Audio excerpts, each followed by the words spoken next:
Experience the future of storage with the Intel SSD 750 series, delivering uncompromised performance with NVMe Express and PCIe 3.0. Click now to learn how you can win one free from Intel and PC Perspective. Hey everybody, welcome to PC Perspective. I'm Ryan Schrout. I'm joined by Chris Pate from Logitech. Thanks for coming out to see us. Great to be here. I know you had some travel expeditionary issues on the flight. No, red eyes are the best way to prepare for a video.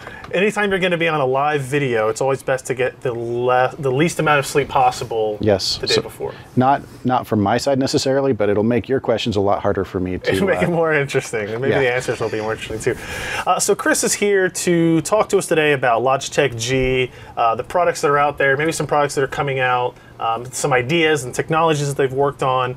We also, of course, are going to give away some hardware. If you look at this shot over here, you can see the stack of stuff that we're handing out. We've got some keyboards, we've got a bunch of mice, we've got some headsets, we've got some mouse pads, the far mouse pads. Those have already been handed out. If you are one of our daily winners in the build-up to the event, then those will be on their way to you very soon. So we're going to give all that hardware away, and to do that, you're going to have to pay attention to the live stream.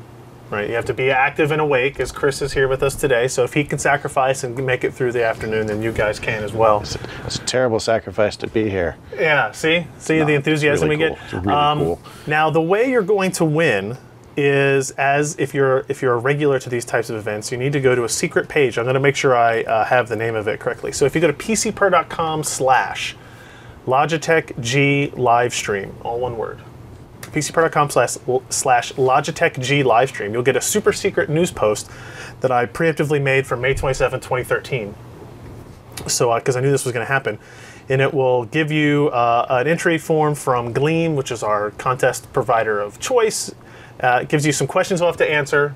As we go, you'll get some of that information, and then the more questions you get right, the more entries you'll get for us to draw at the end of the stream. So make sure you pay attention, because I think there's still 10 more items that we're going to hand out here. So welcome, Chris, for coming out. You are, we just talked about this before, your title is Global Product Manager at Logitech, but you really do focus on Logitech G products. Yep. Right? So my primary focus is gaming mice right now. So things like the G402 Proteus Core, the G303 Daedalus Apex, and all the other recent gaming mice that we've put out.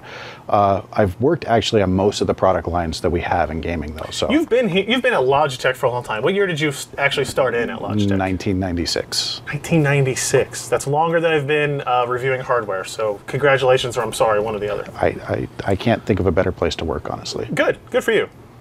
So, and you started out doing what at Logitech and have built your way up to this global product manager? I actually started in tech support. I was taking phone calls for our scanners, because we made sheet-fed scanners that attached to the parallel port. Yeah. And they had a lot of tech support calls because everybody started making stuff that attached to the parallel port at the same time. Yep. So nothing worked together. Sounds riveting. Parallel ports, those are the days. Then I went to QA after about 2 years, and I went into the product development group about 2 years after that, and I've been a product manager for about 16 years. Wow. Or 15 years, or however the math works out. The math works out some way. So if you want to actually swap over here, mouse over to our presentation, that'll help us kind of walk through it. If we hit Control L, take us out that way. You want to drive? No. I feel better with the keyboard over there. I'm driving. Supposed to monitor the chat, make sure if they have any of those burning questions that we were referring to before, that we're prepared for it. So Logitech G it's a relatively, I don't know, is it a newish brand under Logitech? We launched Logitech G in 2013 as a kind of refresh of the gaming products that we're already doing. We wanted to put them under a cohesive kind of framework for putting out to the market, to make sure people could be able to tell them apart from our standard products. Because, I mean, Logitech makes a lot of products, a lot of keyboards, a lot of mice, but the idea of consolidating the gaming stuff into one brand, you can do the color schemes, you can do all kinds of interesting things with that as well. That was part of the idea then? And in addition to that, it allows us to distinguish between the products that are purpose-built for gaming from our standard products, because we don't just take a regular office product and slap a G on it and say, this is gaming. We actually do a lot of engineering and research and development in order to build new components and create better experiences overall. Okay. All right, we'll go into a walkout. We'll walk through some of your current product lines and talk about some of the technology that makes them unique and interesting along the way. So let's go ahead and go through here. We kind of already talked about that, right? So yes, this is the part I think is interesting, this dedication to science. It's not just glowy bits and branding. Glowing bits is awesome. Branding. Glowing bits, some people will say glowing bits is the most important, but really, if it's a bad product, then glowing bits doesn't really help. Yeah, we don't just play lip service to the idea of science. We actually do a ridiculous amount of testing on our products to make sure that not only are they achieving the specs that we've set out for them, but they're also doing things that are meaningful to gamers, right? So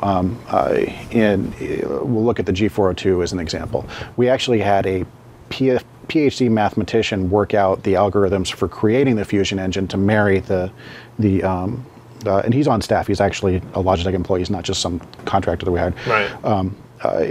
To marry the accelerometer gyro to the optical sensor. So it's not just about putting together a catchy tagline. It is. We really do believe in game with passion, because we are all gamers in the group, and win with science, because you can't.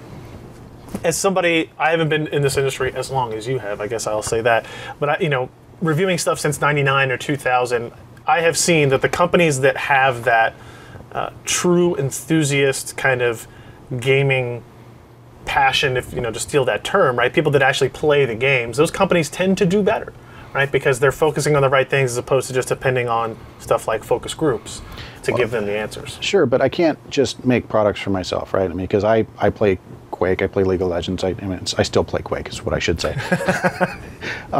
You can't just make products for you or the people in your Yeah. So we go out to a lot of different people, talk to pro gamers, we do focus groups. We talk to people at shows. I go to message boards all the time. So definitely having the perspective of being a gamer is very informative in developing a product, but we don't rely on, because then you get stuck. Right. You're just delving down a rat hole of trying to make the perfect thing for you, and I can't buy more than probably 50 mice a year. Even if you try. I could, but I don't think that my wife would be particularly enthusiastic about it. I think a new mouse every week is a little bit on the extreme side.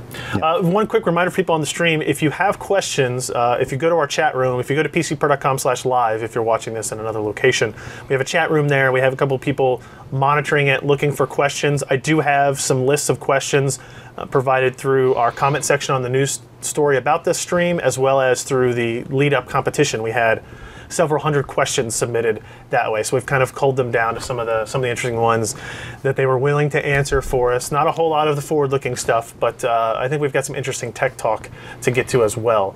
And if you weren't paying attention, PCPer.com/LogitechG live stream is where you'll find the place to enter for all the giveaways that we have here too as well. So, okay, let's go ahead. Our products. That's a really exciting slide. It is. So we'll start talking about gaming keyboards. So, do you want to try the? Well, so this is interesting that we have. I think almost every keyboard we have here is Logitech, but a lot of them are not of the gaming style. They're just the kind of the cheaper one we use. Actually, we have to use quiet ones in a lot of instances because we're in a studio environment. But this is, I guess, of your two biggest, are they the two only or the two biggest selling gaming keyboards that are on the market right now from you guys? So we have 3 mechanical keyboards on the market right now. Okay. 2 of them are the G910, which we either have the cherry brown or the cherry blue as the switch option.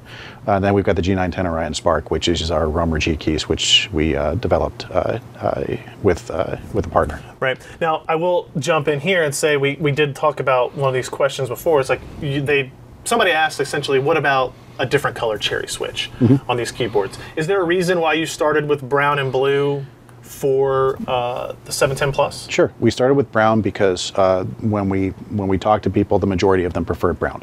So we wanted to make a product that was well liked by as many people as possible. Sure. The blues came in because we had a lot of people who were very adamant about the idea that having the blue switch would just make the G710 that much better. Right. So we listened to customer feedback about wanting the blue switch, and we made a variant that has it. So the possibility for other switches, I can't confirm or deny, but I mean it's because of people asking for blues that we have blues. So it's a demand-driven thing, really. So if we want to make products that make people happy. Yeah, right. So if enough people said, "Hey, we want this one and this switch," that would be something you guys would consider and absolutely maybe do. We would consider it. Yeah. Okay. The 710 Plus, one of which we are giving away. I guess is that the looks like the brown one. Brown, yeah. Over there, it is this device right here. It just broke some of the fourth wall here. They realized I can actually just reach over and see that shot. It's not somewhere far away. But we also have... It's like that Nancy Grace thing where the... That's right. The 910, otherwise known as... The G910 Orion Spark. Orion Spark, which I think is up here next. I don't know how to scroll. Yeah. So this is kind of your latest and greatest gaming keyboard. It's not using cherry switches, it's using Romer G. Romer G.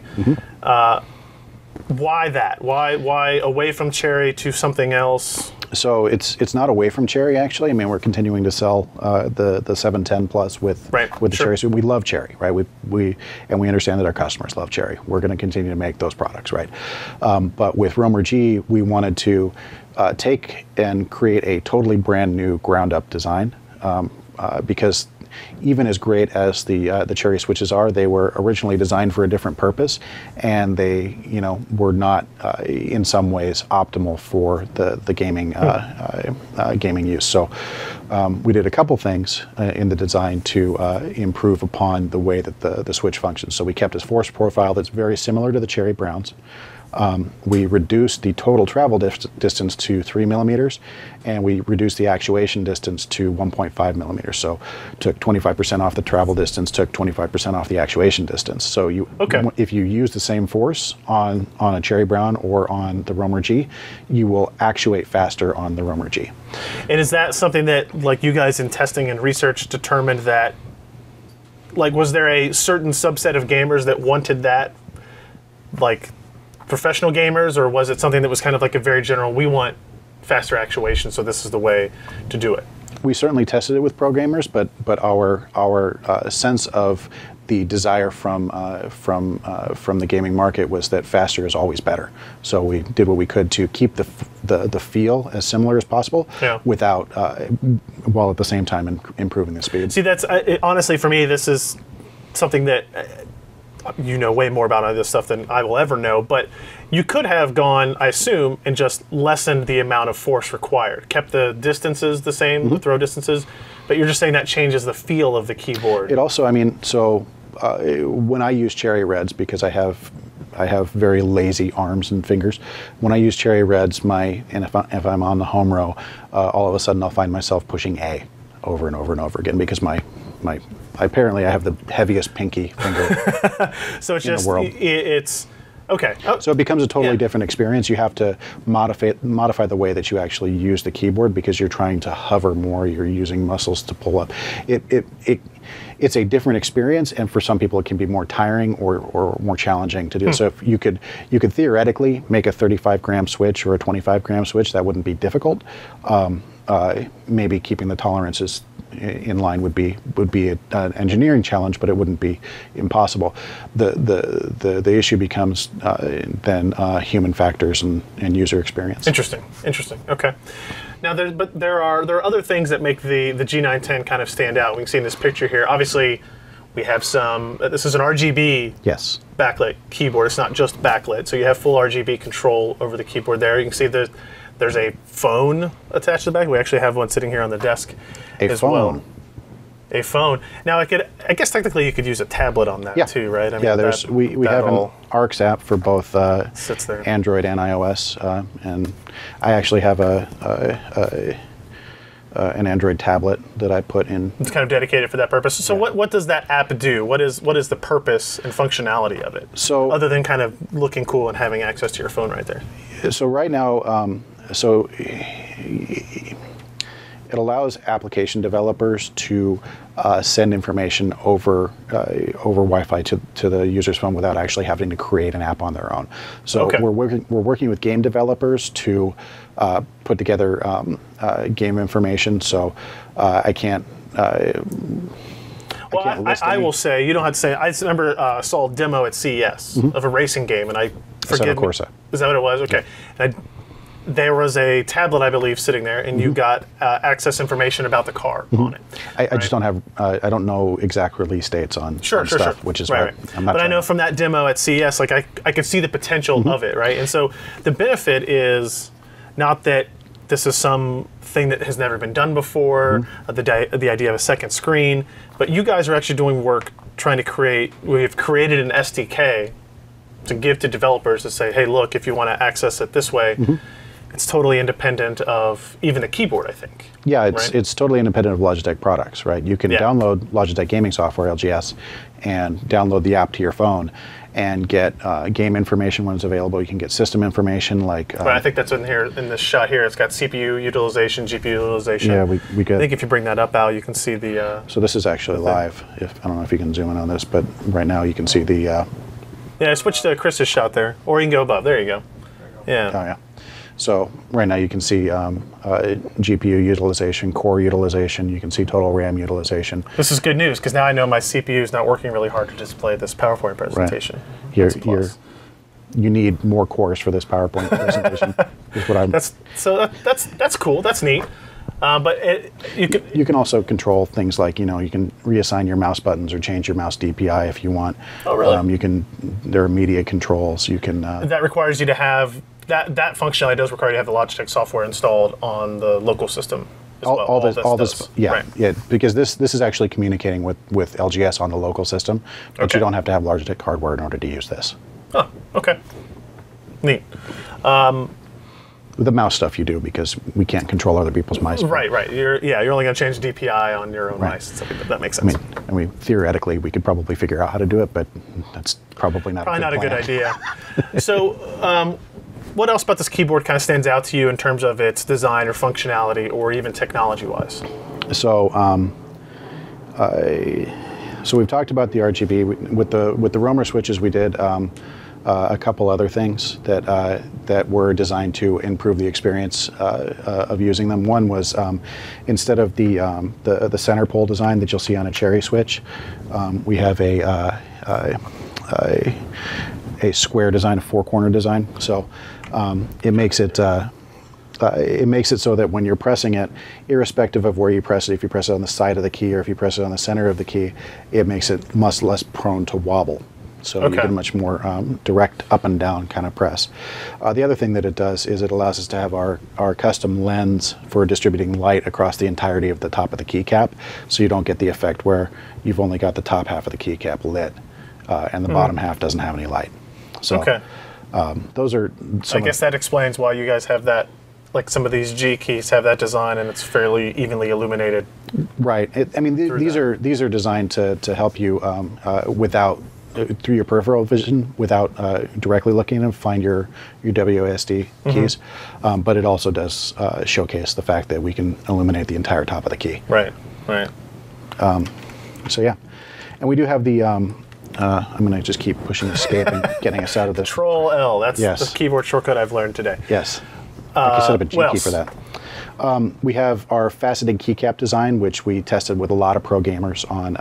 Right, which if you, Al, if you bring up the presentation, you can see in the top left-hand corner of it, over there, you can kind of see the faceted design.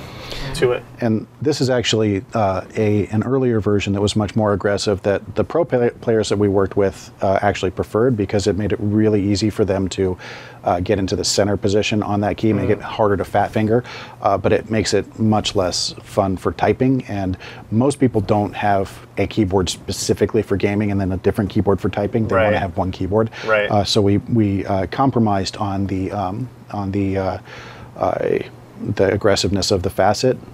Makes sense. But kept them. Kids want to make sure they can play their StarCraft while also write that report for school. Or play some more StarCraft. Or play some more StarCraft. You know, whatever. Yes. So that's that's pretty interesting stuff. Now so we talked about the actuation time differences there. What is going on up here in this top right-hand corner? Is that kind of the testing process? Yeah. So we have robotic actuators that press the keys. The maximum we do is 17 times per second, I think, 13 or 17. Seems like a lot. And these keycaps, these switches are rated to 70 million presses. So even at 13 times a second, it literally takes us months to validate the switches. And when we're finished validating them, it's not that it's 70 million and then it stops working. It's 70 million, and then it's still within 80% tolerance of the way that it should feel. So Gotcha. it still feels good. It's still usable for gaming. I've had mice come off of the 20 million click tester. They ship it over, and I play with it, and I don't do any worse than I normally do badly. It wouldn't affect me and my gaming skills, as people who watch our live streams frequently would more than attest to. Yeah, I'm sure. Yes. I mean, we've had one here. I've been using it for a while. I really like the key design on it, and you know, you always with the Cherry stuff, like with the 710 Plus, you're balancing sound level as well as feel and then functionality. With this key type, was there any consideration into noise that went into it? Like, yeah, I didn't mention that, but yes, we did a lot of work to reduce the amount of noise that these make when you bottom them out. We don't actually have, so with the 710 Plus, we ship it with rubber O-rings on it by default. With this one, we don't have those. It's just quiet by design. My wife would appreciate that. Yeah, nothing. Or when we're recording video in here and Alan's in the back typing away on an article, we'll appreciate that too. All right, what else we got? So this is just an exploded version. You can see that it's got dual contacts down here. So if it's double redundancy, if one of them fails, it continues to work. More pictures. This is this goes into some of the design process of. Right. I guess these are ideas for how to implement the phone and tablet dock. Ultimately, we went with something that was much less fiddly than these. I mean, they were interesting concepts, but simple ended up winning. Yeah, I think so. I think the integration with the device, being able to fold it back in, works really well. So that's basically it for keyboards. Now, I think what we want to do is we want to show one of the functionalities that you guys have is called what is it? The illumination. We have an LED SDK, so we have an illumination SDK. So we've worked with various game developers, so in Battlefield Hardline, if you choose, we have the SDK implemented in there. So if you choose the cop side, you get assigned to blue. If you choose the bad guy side, you should get assigned to orange on your keyboard. Do you want to show the demo we had here? We can go ahead and GTA is more fun. GTA 5, yes, as it turns out, and it's also easier to get in trouble in this game and jump into it. So the idea here for your SDK is interesting. No, give me your car. Because you guys aren't controlling it. It's the game developer, right? No, give me. They decide what to do. Give me your car. Oh. No, give me your car. Get out. All right. This has really been our entire morning here. Yes. This is. So now this is a typical. We have the game up full screen. In the upper right hand corner, you'll see that we have no stars. Typical LA commute, right here. Yeah. Excuse me. Pardon me. Excuse me. Oh no. All right, we are up to 1 star. And now we're in trouble. Now, Alan, if you switch to the overhead, you should see here now is that the function row keys are actually alternating in color between red and blue. The police want me, but I'm going to answer my giving phone you instead. a visual indication that they're hunting you down. They're, the cops are out looking for you. And that's something that Rockstar implemented, right? Yeah. Through your SDK. It's not something that you guys that we went into a profile in Windows and tried to set something up. That's obviously something that has to come from the game engine. Yep. I've actually demoed this. I'm going to stop playing and actually talk to you instead. Sure. Running over people with cars is fun. In-game worlds. Yes. In-game worlds. Yes, that's what I meant. Yeah, absolutely. So, I mean, that's just like one implementation capability for that. So the possibilities for that are actually pretty mind-blowing. Yeah. If the game can have, control over what's happening here, even having control over something like your mouse. Right. So we've put together some, and these are not actually implemented, but we've put together some tech demos that show like if you're in a first-person shooter and you've got only your keys that are actually bound, illuminated, so your WASD and your weapons, but you want to be able to talk to somebody, you hit the talk key. All of a sudden, all your keys illuminate until you finish your typing, and then you hit enter, and then it goes back to the other one. That's so cool. You always know when you're in chat mode, so you're not going to be spamming, DF to the chat. Guilty of that. Guilty of that. Another thing we've done is with Assetto Corsa, we put together a demo where the entirety of the keyboard became your RPM indicator. Right, so it would go from green to red, and when it actually got to max RPMs, it would start flashing to let you know to shift. Same thing with we turned the numpad into a fuel indicator. So as you used the fuel, it would go down and go to zero, so you can tell, oh, I got, I mean, it's not incredibly granular, but it shows the kind of things you can do. Right. One of the ideas that our keyboard product manager had that I thought was really cool was imagine in Diablo 3, you're chasing down a loot goblin. Right, and you kill a thing. All of a sudden, your keyboard explodes in gold, dripping down. It's not really. It's fun. It's not. Some of it's useful. Some of it's fun. But there's a lot of opportunities to do cool stuff. I think that's the key. Is like the opportunities to do interesting stuff. Have there been any plans for like implementation with that SDK with like mice? Yeah, the mice are supported by the SDK as well. It's just up to the developer. Because I'm just gonna throw the idea out to the developer. When you are using a sniper rifle and you zoom in, automatically change DPI on the mouse. Right, there's one. That would be very useful. We could also have it when you're sniping to have the you can see the breathing pattern right now. Yep. They could do it so that the breathing pattern actually slows down or speeds up to mimic your heart rate. Right. Yeah. So you hear your heart rate in a lot of games when you inhale to. So I know we talked about. Battlefield Hardline, we showed GTA 5. I think League of Legends also has some support for this in it today as well. League of Legends had support for our early version. The support that they implemented was that if you died, the lights would turn out on your keyboard, which I think confused some people. Yeah, I can see that. But oh no, my keyboard broke. No, wait, that's part of the game. No, I'm just, my keyboard's gray now, too. Just like the screen. So, I mean, I assume, again, you don't want to talk about other people's products, but there are other games that will be coming out that have these types of implementations, maybe more dramatic ones as well? Yeah, we've got a developer relations team who's looking at implementing this kind of stuff into as many different games as possible. And I'm just going to set keys to different colors because I can. So this is your user interface. This is part of LGS, Logitech Gaming Software. Right. That I think is actually really neat. It's very user-friendly in terms of how easy it is to change colors and something like that. We did have one of the questions that came up was in the pre-chat, or the questions through the contest was actually that. Do you have the support to implement these types of patterns and animations? And clearly the answer is yes. Was that recently added? Was that not there originally? It was there by default. Okay. What was recently added was the ability to do it on a per profile basis. So now when I'm playing GTA 5, if I go into GTA 5, this would be... That would be the reaction. The rainbow magic. I mean, I don't think anything speaks more directly to Grand Theft Auto 5 than the rainbow. It's basically the TF2 Pyro mod for GTA 5. This is cool, and actually I didn't notice that before. That the G910 logo illuminates individually underneath as well. So. I'm going to turn this off so I can stop being distracted by it. It could distract you eventually. So red. Very cool. Very cool. So let's dive into the mice thing, because this, Sure. like you mentioned at the beginning, this is kind of where you have been focusing Yep. more directly over the most, I guess, recent couple of years, right? I guess walk through what the current lineup is and what we're looking at here. So the current lineup, the top of the line is a G502 Proteus Core, which is our tunable gaming mouse.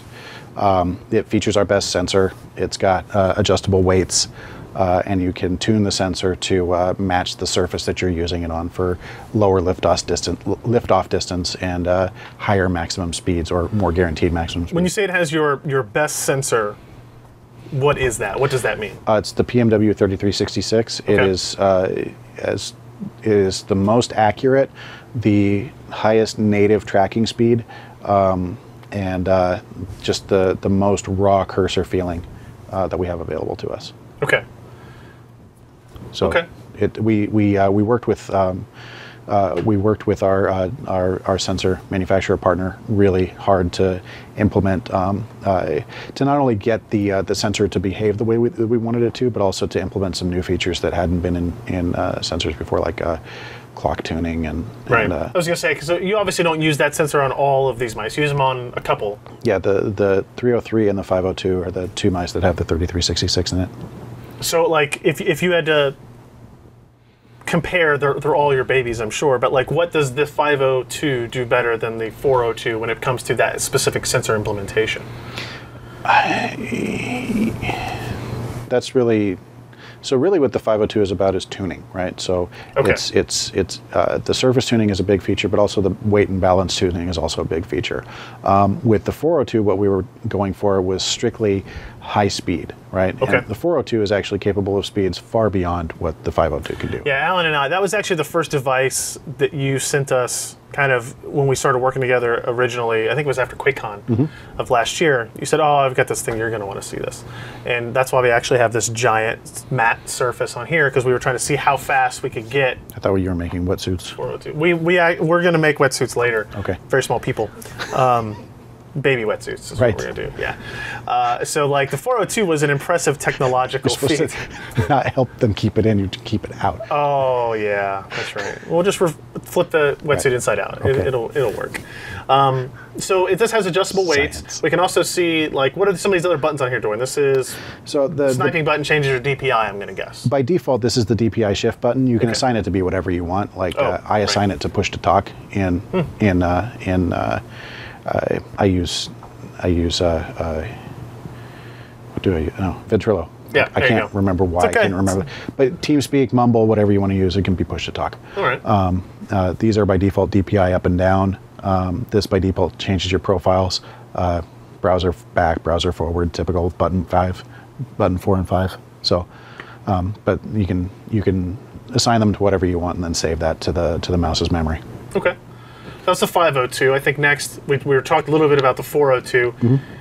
In terms of weight, this is a significantly lighter mouse as well. About 109 grams, 107 grams. And how much was the 502, you think? 126, I think. Okay. So noticeable difference when you're using it, probably. Yeah. I'm sure the numbers that are on the website are different than the numbers that I just said. The numbers on the website are right. And the numbers that are in my head may not be right. May not be. We don't have, that's not on this cheat sheet, so we're moving on past that. So this was the interesting one, again, that we mentioned at the beginning, that combines a standard kind of optical sensor. It's actually a very good gaming sensor. It's the same sensors that's in the G602. It's the AM010. It's the same in the G100S, same in the G602, same in the G302. So it's a very accurate and very raw feeling sensor. It's very responsive. The only place where it was not meeting the expectations of high-end FPS gamers was maximum tracking speed, right? So this is the instance where somebody wants to turn around 180 degrees instantly. Right. If you're playing, FPS at 1600 DPI and you're just moving like this, it's one thing. But if you're actually moving it, right, 15, 20, 30 centimeters to do a 360, it becomes, a much more difficult prospect to, and you have to move the mouse physically a lot faster in order to turn your view around. So what we did with the 402 was we paired an inertial sensing unit, an accelerometer gyro combo, with the optical sensor. So the optical sensor is always functioning until it can't actually determine what's going on anymore. The gyro and the IMU is actually just monitoring to figure out, it's there, it's watching what's going on, but it's not actually providing data to the system until the optical sensor fails. So it defaults, it's going to use the optical whenever it can. As soon as the optical fails, essentially, like it's no longer understanding the motion, it defaults back, it falls to the gyro, essentially. Right. To do that. If you guys haven't seen that video that we did on the G402, you should check that out. It's if you search PCPer G402, you'll find that review. Video is actually pretty interesting. Alan and I had competitions to see how fast we could get the speedometer up on the software there. I'm trying to remember. I don't remember what we got up to. I think it's rated at like 28.4 miles per hour. The highest we've been able to test is around 580 inches per second, but that's because the specialized machine that we made to go faster than the one that did 260 can't go faster than that. The thing has a 2-meter swing arm on it. Right. So yeah, I remember. I think we showed that it doesn't fit in the video. I think we took a clip of that. Buildings in Switzerland review. Aren't that big. Yeah. So. Yeah. It's all right. All right. So that's a 402, and we also have the 302. This is not the 302. This is the 303, but the shape is effectively the same. So. Okay. What we did with this one was we wanted to develop a mouse that was really good for playing MOBAs with. So we went around to all the different pro teams that we sponsor. I flew to China to talk to IG. I talked to CJ Entis over video calls while I was at BlizzCon because doing work instead of going to BlizzCon was something that I do. I went down to Los Angeles to talk to the TSM and Cloud9 guys, just all over the world talking to pros about what makes a great MOBA mouse. And really what it came down to, along with their commentary and lots of reading feedback from users about how they play, watching people play, trying to play myself and doing badly. Yeah, same here on this. It became a really simple, you're making smallish movements and you're doing a lot of rapid fire clicking, right? So I'm going to stop clicking. Everything has a reaction here. Right. Okay. They also wanted it to be lightweight and have a very compact shape that was easy to grip in more of a claw shape. So we did that. And then I'll segue into the 303 because as soon as we started giving this mouse in prototype form to the Cloud9 League guys, the Cloud9 Counter-Strike guys were like, what's this? I like that. And literally all of them switched to it except for one guy. So they all immediately, right like 2 weeks before a tournament, switched to it. They didn't win the tournament, they did pretty well. But they love the shape and they love the way that the buttons felt. And they love the lightness of it. So, they said, "This is great. Can you put the sensor that's in the 502 into this thing?" So we said, "Okay." And then we released the 302, and people in message boards started saying the same thing. I wish this had the sensor from the 502. So we took that. We took the PMW 3366 sensor instead of the AMO10 from the 302. Put it into this thing along with a more flexible cable and made the Performance Edition G303.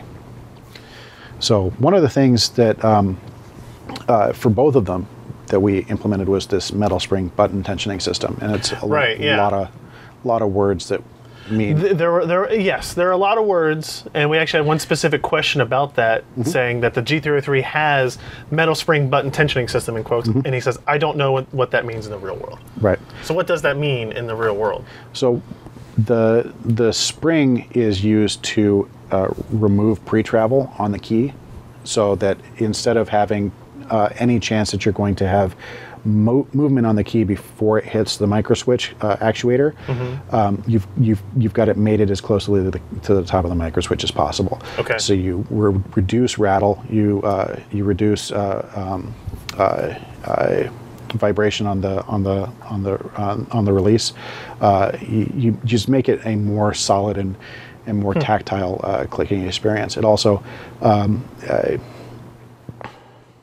it feels like you can click faster. I don't have data that says you can click faster, but the number of people who say, I've been told by a number of people that the clicks feel godly is... Godly? Yes. You should put that on the box. That's pretty good.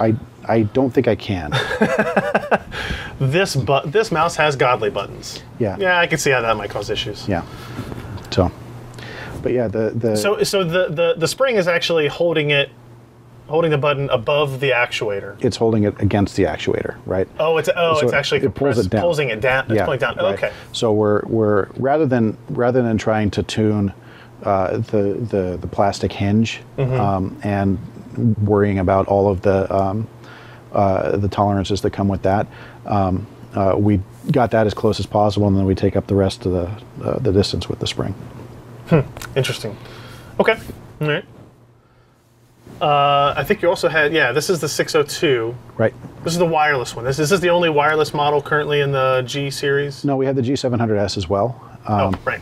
But this is the only one that looks like it's going to stab you. I mean, so this one had, just looking at it, immediately stands out to me. It's a little bit different in the design to it, right? It's got a different shape to it.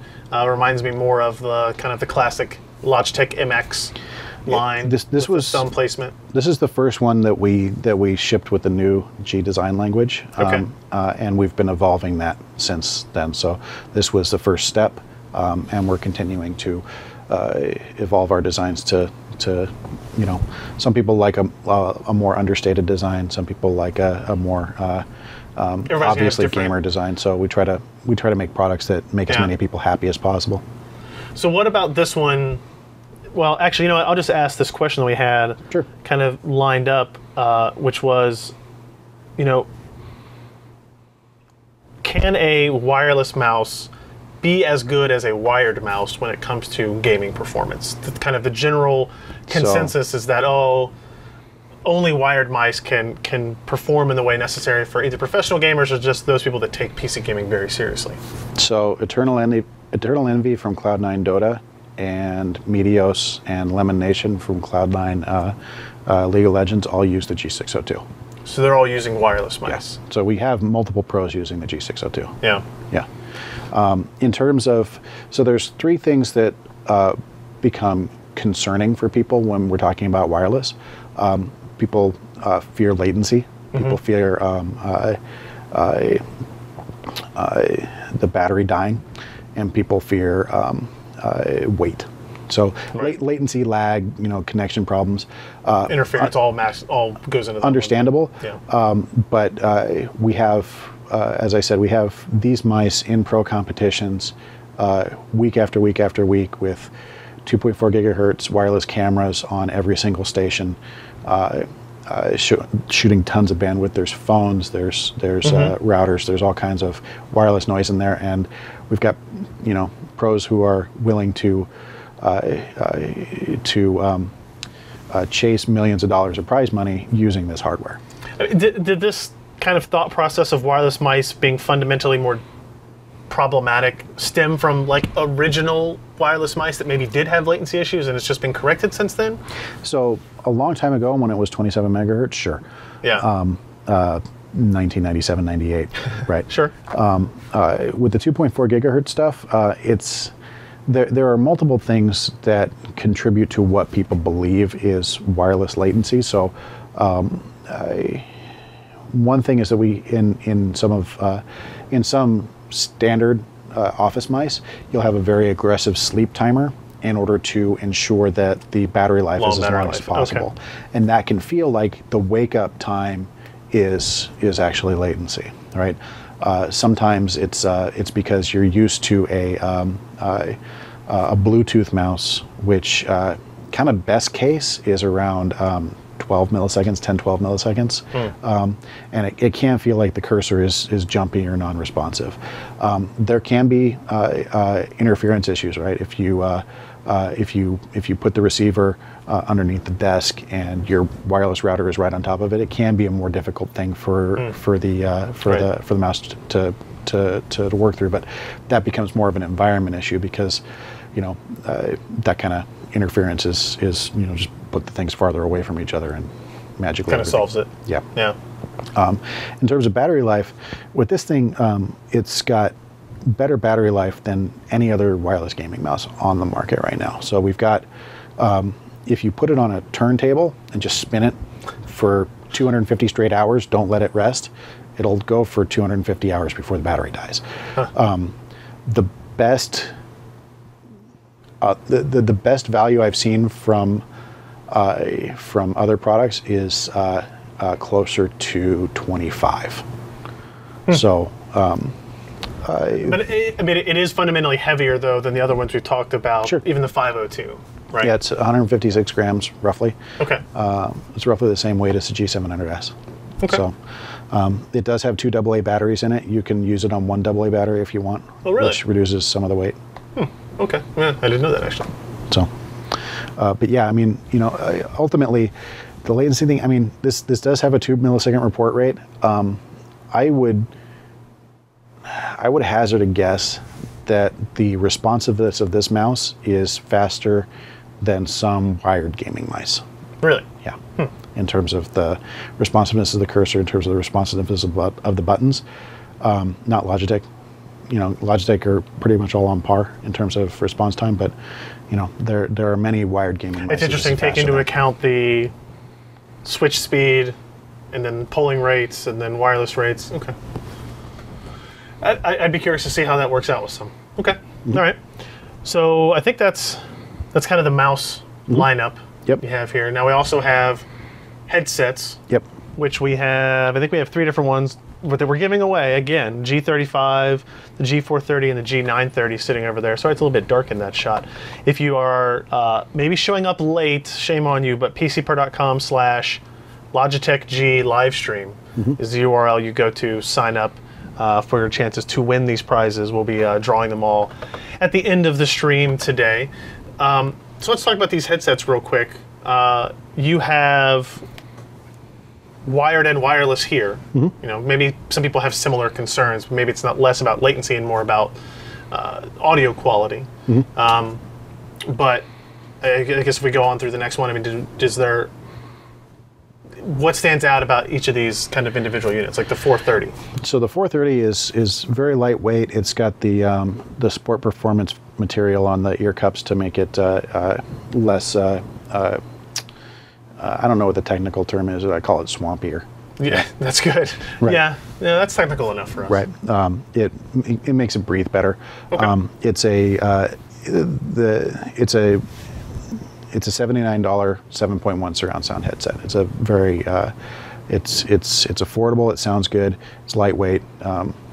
Most of the pros that we sponsor use this when they're streaming. Okay. For 10 hours at a time. This is what I use at home because I like to be able to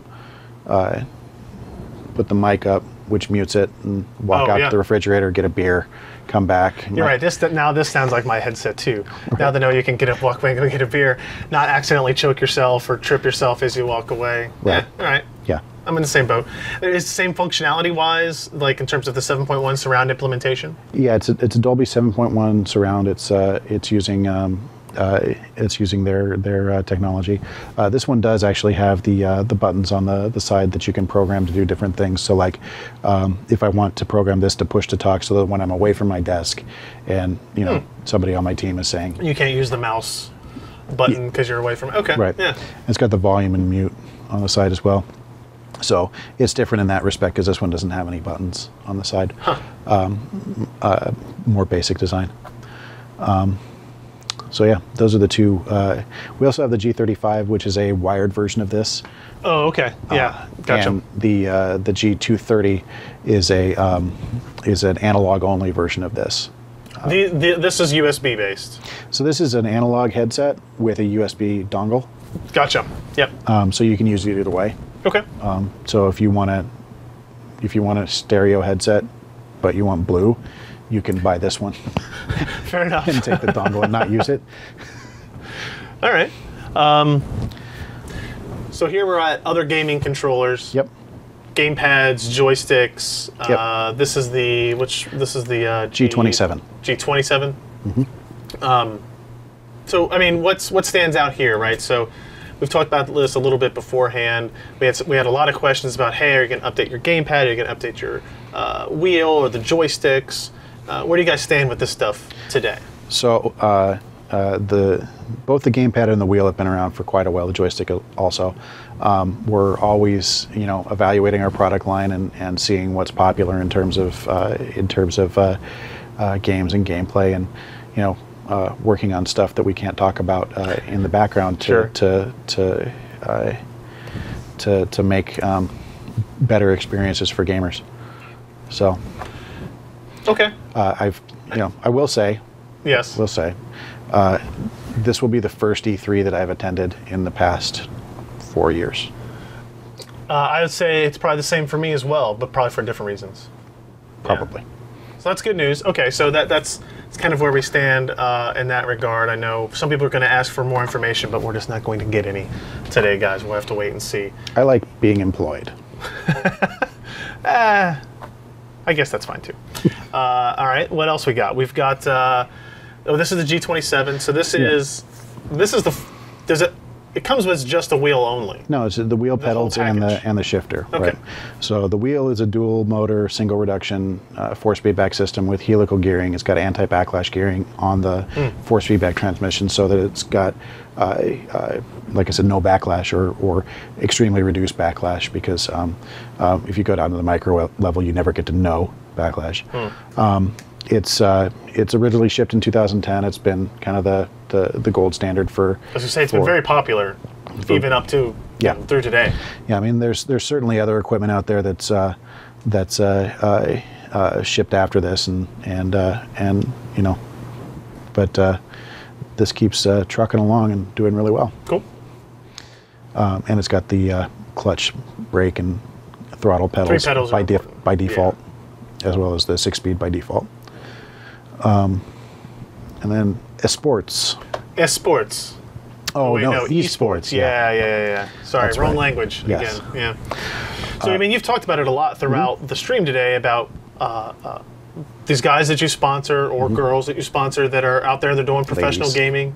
But it's not just like a one-way thing, right? Like, clearly, you have had feedback from people, from these pro gamers with mice and keyboards that is used. Is that really why Logitech gets involved in this? Is because you realize that this is one of those target audiences that influences so much of what the Logitech G product brand is and can do? So there are multiple different reasons to do it, but the most important one for me is to be able to test new ideas and to get feedback on concepts that is in a controlled and repeatable place, right? Right. So we actually have the Cloud9 League of Legends team practicing out of our offices. So the room that they practice in is a 2-minute walk from my desk.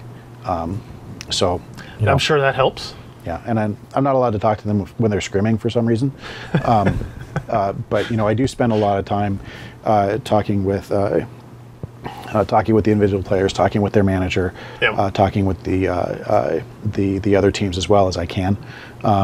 So like I said, I've talked to TSM about various things. I'm looking forward to getting to spend more time talking to the CS:GO teams, moving forward. But yeah, they've we really believe in the value for our product line of getting the pro feedback, and then beyond that, I mean, it's great to be able to showcase the capabilities of our products when people who are playing at the highest level, and depending on the performance of all of their equipment for their income, are choosing our stuff. Right. I mean, in my mind, like, clearly you nor I are professional gamers, and I won a tournament once. The entire market is happy that that's the case because, well, I don't know about you, but they've definitely seen how I play. It would really be a sad state of affairs if we were the best. If we were the best that was out there, I agree. So getting their feedback and validation and kind of falls back to the normal user is like, well, what does that group use? And then why are they using it? Right? Is the technology side of things that really stands out. So I mean, they clearly use our products because we are sponsoring them. But the way that it works is it's not like we don't say, hi, you're going to, oh, hi is not actually playing anymore. We don't say, Wild Turtle, you're going to use a G402. He's like, I want to use a G402. That's awesome. Why is somebody calling me? Another reason to have your phone on your keyboard. Somebody from the office is calling me. I can't believe that somebody from our office is not watching this stream. Maybe they're calling me to harass me. Harass you or correct during you. the stream. Maybe fire you. You never know. That could be. Yeah, don't come home. enjoy your time out there. Your return ticket has been canceled. Kentucky area. Yeah. Yeah. So I think I think a lot of our audience might tend to overlook some of that stuff, like the esports. I think it's very important for companies that develop this type of stuff to get this feedback, because I wouldn't really. You could set all 5 mice in front of me, that we have out here, and I could use them all and tell you that they were different, but I wouldn't be able to detail why I liked something better than I didn't, or one or the other. And I think they provide that. Yeah, and they also give me incredibly pointed criticisms about what should be better. That's what you want. Yeah, and my philosophy is everything should be better, right? That's good. I have not yet released a product that I'm 100% happy with. Just I think that's good news for people who are fans of Logitech, that they want to know that there's somebody inside the company who's like that has the drive to make sure, who's not just sitting back going, no, that one was that was probably fine. We'll be good with that for a while. So I mean, reality is unfortunate, but you got to ship and you got to sell. Yes. So we had a host of questions sent in to us through the stream, or through the contest beforehand, through the comment section, and through the stream today. We've actually addressed quite a lot of them. I've been paying attention as we go through here. We talked about the different switch selections on the G910 Plus, why that would happen. What are your thoughts on the 10 keyless keyboards? Right, we had a couple people ask, hey, are you going to release a 10 keyless version of the Orion Spark? Now, I know you don't want to say yes or no, so you're going to do that or not going to do that. So, yeah, I can't answer that specific question, but what I will say is that we spend a lot of time reading message boards, and we're on our mechanical keyboards a lot, just noticing what people are talking about. We're aware that people are enthusiastic about those, and we use that kind of information to drive our future product development decisions. What we're actually going to do, I can't say, but certainly we're aware that people are interested in that. Okay, there you go, guys. Somebody wants to know what the application process is to get the SDK, if they wanted to implement something like that in a small piece of software they're working on, or maybe even a major game they're working on. Okay. He's going to show us. I'm imagining, since he's going to the web browser, that's going to be a very simple process. Go to gaming.logitech.com, click developers. And click download, huh? Click download. Now you have it. I look forward to seeing your C++ application. Yeah, I'll just keep that on this machine. I'll get back to you. So this allows you to, that's really cool. The LED Illumination SDK, the ARCS Control SDK, so you can communicate with ARCS, the G Key Macro SDK, which allows you to set up your game to have a direct control over G keys. So instead of having to create a macro inside LGS, you can actually say, this is G1, G1 does this, and it actually becomes additional keys. So that extends the functionality of the keyboard. And the Game Panel SDK is a legacy SDK for devices like the G19 and the G510, G15. That's pretty cool. So the application process is very simple. There you go. Now you have that. Click. Click. We had a lot of people ask this. What is the, I don't know, where are the ambidextrous or left-handed mice? Why, we've seen new mice released. Why kind of not anything for the southpaws out there? I am not one of them, but apparently there are at least a handful. The chairman of the board at Logitech is oh, really? the head of mouse engineering. Actually, the head of all keyboard and mouse engineering is a left-hander. We've made left-handed products in the past. We make products that that meet the needs of as many people as we can. We do have some ambidextrous mice, but right now we currently don't have any left-handed products, and our G300S is the best bet for an ambidextrous mouse right now. What makes that the best option for left-handed users? Is it just button layout on the sides? Yeah, so I mean, no. Well, the G300S is I'm glad the internet works here. It should be very fast. Hopefully that's still the case. So it's got 9 buttons on it, and from the top down you can see that it's symmetrical. Gotcha. If you want to be able to use buttons, we don't have any mice right now for with thumb buttons for the left hand, for example. It's a question that we hear a lot. The reality is, when we have done products like that in the past, their performance in market has not been all that great. Sales performance. Yeah. It's a small market, and it's a subset of a small market. Now, most people that I know that are left-handed have just been using right-handed mice for so long that it's just... That's one thing, but I mean, ultimately, we hear the request. I certainly hear the request every time when I did my AMA on Reddit, when I go to a trade show, we hear the request repeatedly. Yeah. Yes, sitting here. And I'm not trying to downplay the meaningfulness of the request. Right. It's just that we have to make choices about what we do and don't do. We have a finite amount of resources that we can apply to developing new products, and not every product idea can make it. Fair enough. Let's see, we had another one here. This was like a product idea for you guys. How about a wireless rechargeable mouse with an accompanying mouse pad charger? Yeah, so that's so we've looked into technology like that quite a bit. The technical challenges behind that are actually pretty significant. Not only from getting it done, so we can get it. It's very easy to envision. I mean, people put their phone on top of the Qi charging pad and it's done. Right. But when you're talking about a mouse pad size thing, and not having a specific space for the mouse to go, it becomes a much more challenging user experience and engineering effort than making a rechargeable phone thing that you put down on and leave overnight and then you're happy. Right. So it's something that certainly we're aware of, and it's a very kind of aha no-brainer idea. Right. But it's also very challenging to implement. Okay.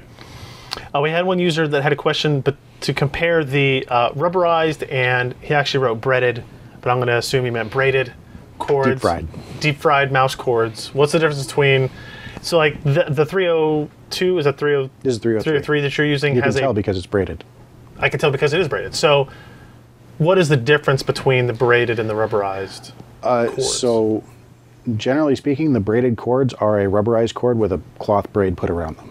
Okay. So the insulation material that is used to prevent ESD and all those other stuff that the insulation protects against, EMI, is the same on both types of products. That it's just with the cloth ones, there's the additional cloth layer around it that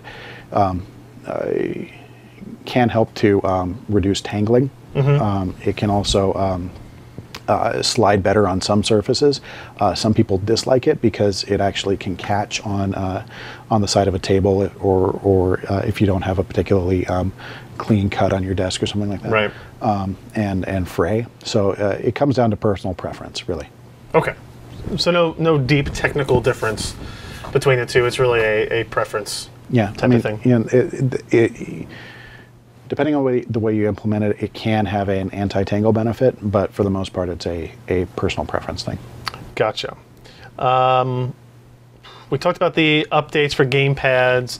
Anything under development specific for use with VR? That seems to be the big rage in the PC world now with Oculus and HTC and Valve and those guys. Any plans for that? Any kind of ideas? We're totally going to ignore it.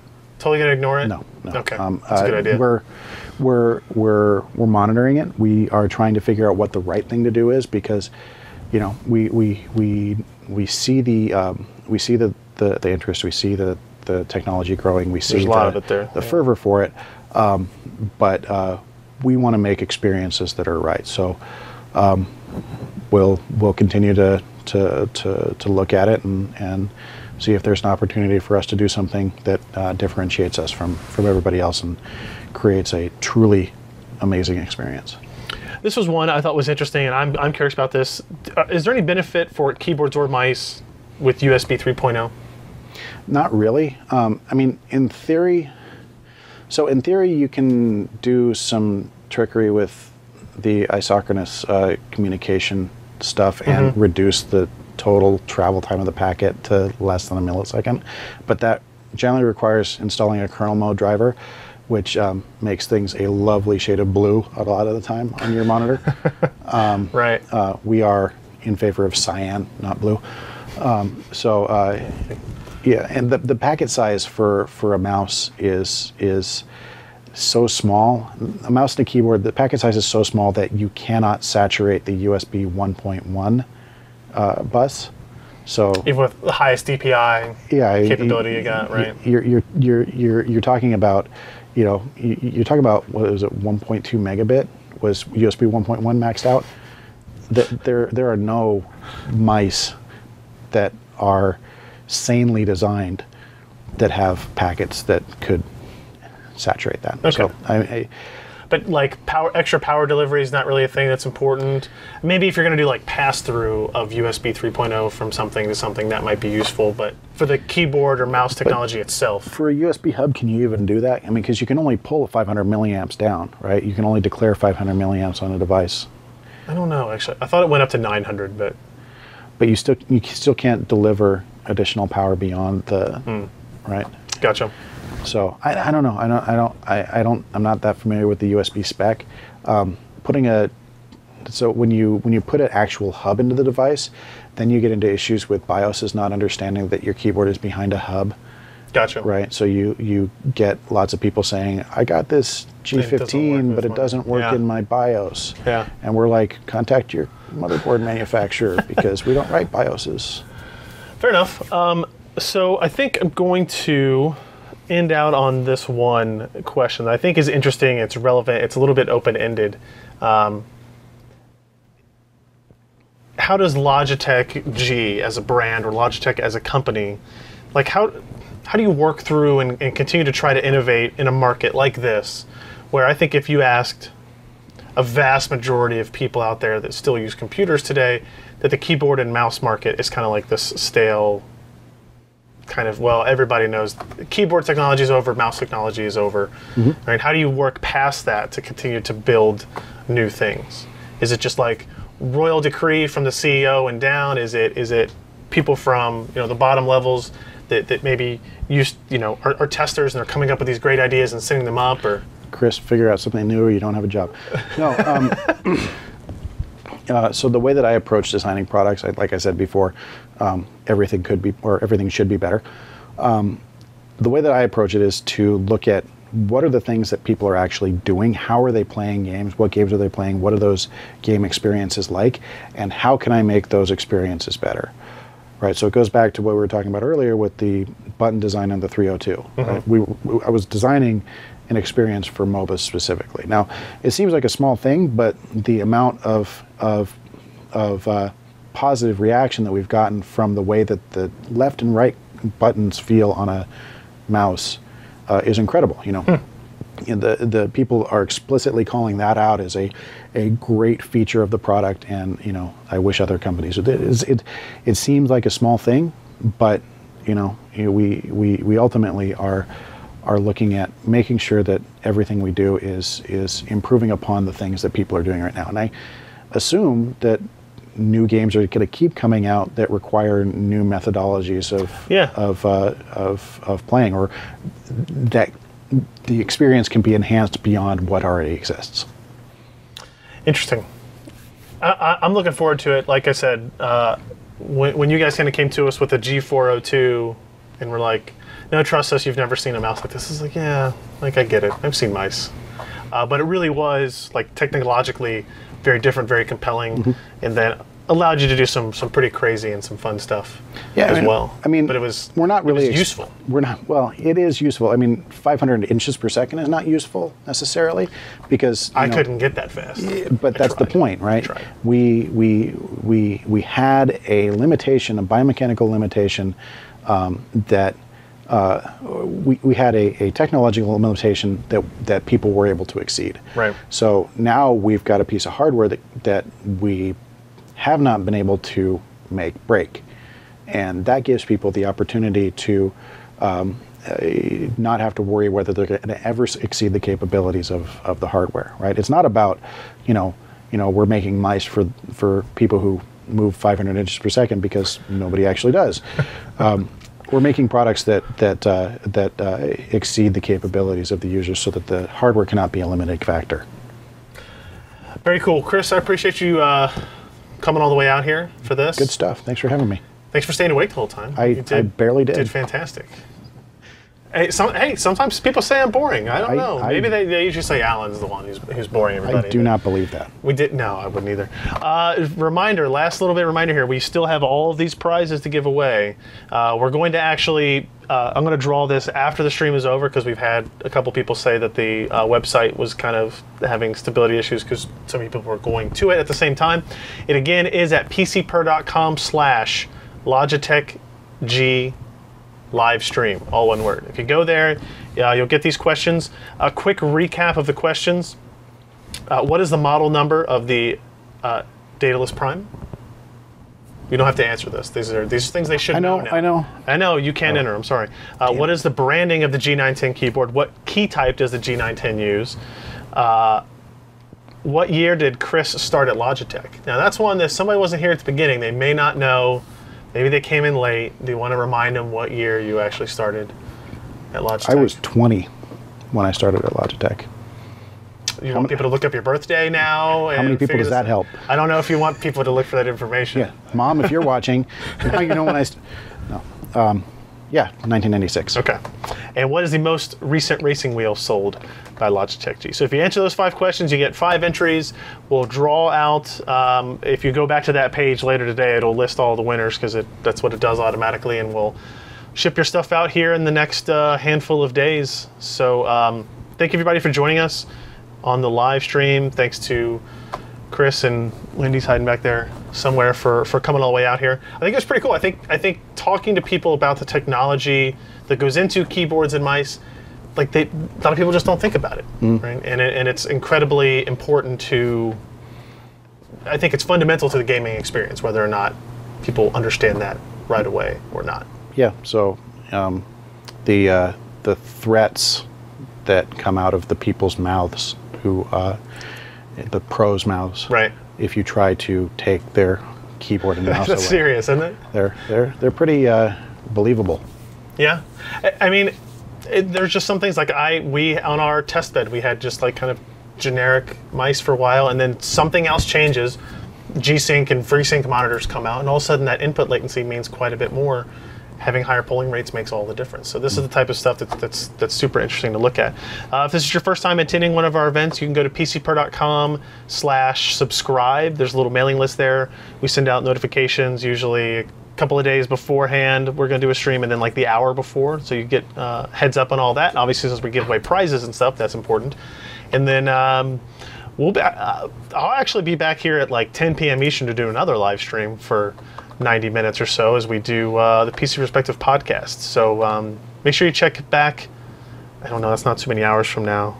I don't know, we'll go with 6 hours or something like that. So really looking forward to it, guys. Thanks again, Chris, for coming out. It's good talking to you. Great to be here. And we'll see you next time, guys. Thanks.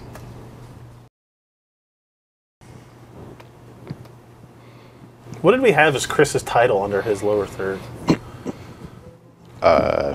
I'm a product manager. Sometimes, Global product manager, Logitech? Yeah, sure. Logitech G is a brand, not a... Logitech G is a brand. It's a brand. I mean, for this audience, you could say Logitech G. Okay. Logitech G is all I work on, so. Yeah. But you work at Logitech?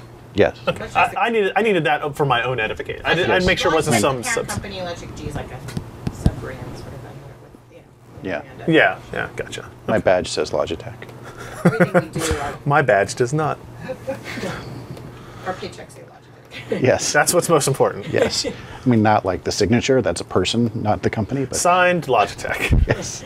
We love you. Mr. Yes. Logitech. Yeah. Part of working at payroll at Logitech is you have to change your name to Logitech so you can sign the check Logitech, and it's legal. Stamp. That's not true. Stamp. That's not Stamp. true. I'm joking.